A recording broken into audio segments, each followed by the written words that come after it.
Olá! Na aula passada, investigamos a relação que existe entre velocidade de reação e concentração de reagentes. Vimos que, para alguns casos, a velocidade é diretamente proporcional à concentração de um reagente. Dissemos então que, em relação a esse reagente, a reação é de primeira ordem. Porém, vimos outros casos onde a velocidade depende, ou seja, é proporcional ao quadrado da concentração de um reagente, reações de segunda ordem. E um caso mais curioso até, onde a velocidade não depende da concentração de um reagente. Dissemos então que nesse caso, em relação a esse reagente, a reação é de zero ordem. Na aula de hoje, a gente vai aprender a expressar matematicamente essas dependências, através de uma equação que é conhecida como lei cinética, ou lei da velocidade, ou expressão da velocidade de uma reação química. E essa expressão matemática segue um modelo fixo. Tome nota aí, ó. Velocidade é proporcional, portanto é igual a uma constante de proporcionalidade, nesse caso chamada de constante de velocidade e representada pela letra K minúscula, vezes as concentrações dos reagentes, cada uma delas elevada a um expoente adequado. Para a gente ver se entendeu direitinho, então, eu trouxe para a gente analisar e tentar entender, obviamente, um exercício que andou aparecendo aí recentemente no vestibular aqui de São Paulo. Vamos olhar com atenção. A cinética da reação, e aí é dada a equação, foi estudada em solução aquosa seguindo o número de mols de cloreto de mercúrio 1, não se preocupem com o nome, obviamente, que precipita por litro de solução por minuto. Os dados obtidos estão na tabela. E temos aqui uma tabela, que a gente já está acostumado, creio eu, mostrando a variação da concentração de cada um dos reagentes e a respectiva velocidade. Primeiro item, como era de se esperar, pede para a gente determinar a equação de velocidade, ou a lei da velocidade, ou a lei cinética. Como é que a gente faz, né? Avaliando a variação de cada um dos reagentes isoladamente e o efeito que isso provoca na velocidade. Como assim? Vamos lá. Olha, se a gente analisar do primeiro para o segundo experimento, a concentração dessa substância ficou constante, porém dessa substância aqui, a do oxalato, foi duplicada. Vamos ver o efeito que isso provocou na velocidade. Olha só, a velocidade quadruplicou. É aquele caso de ordem 2, eu duplico a concentração e a velocidade quadruplica. É como se pensássemos, olha, dupliquei 2 elevado a qual ordem, a qual fator aqui? Vai ser igual a 4. Portanto, a ordem da reação em relação a essa substância é 2.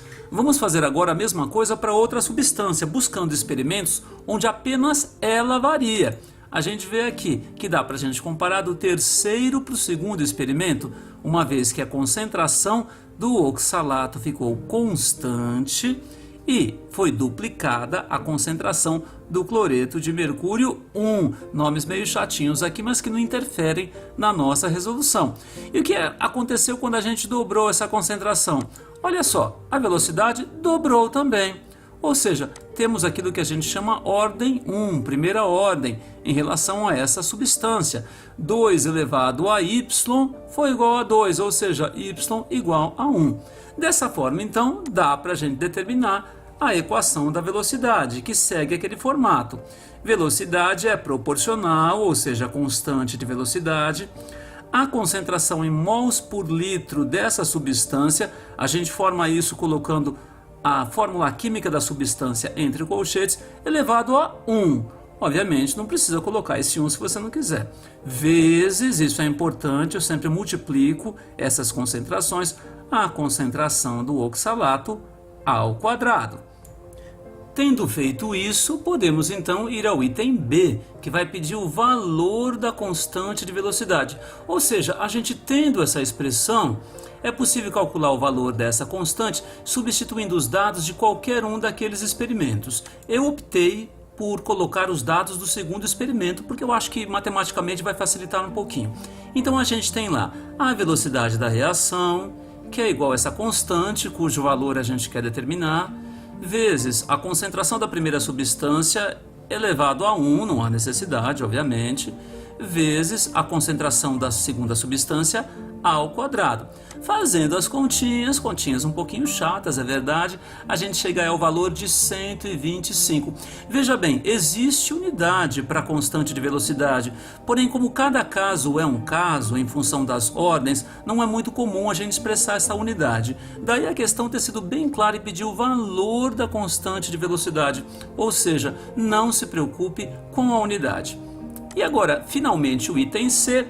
Qual será então a velocidade da reação quando a concentração do cloreto de mercúrio 2 for igual a 0,010 mols por litro? Aqui a gente tem o símbolo antigo, esse mol significa mol por litro, e a concentração do oxalato 0,010 mols por litro também.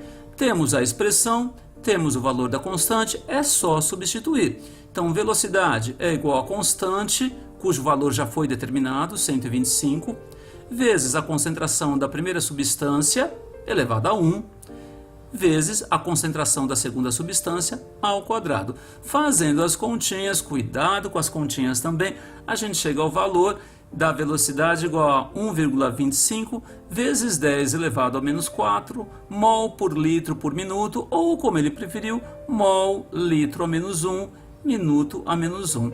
Questão um pouco complicadinha, as contas complicam um pouco, é verdade, porém dá para fazer. É isso aí.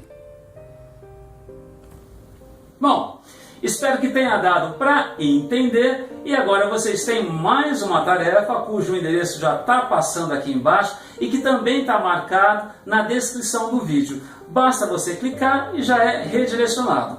Na próxima aula, a gente vai tentar entender, então, quais são os motivos que fazem que uma reação seja de primeira, segunda ou zero ordem. Vamos tentar entender como que a química explica essas dependências verificadas matematicamente, tá certo? Até lá, então, e bom trabalho!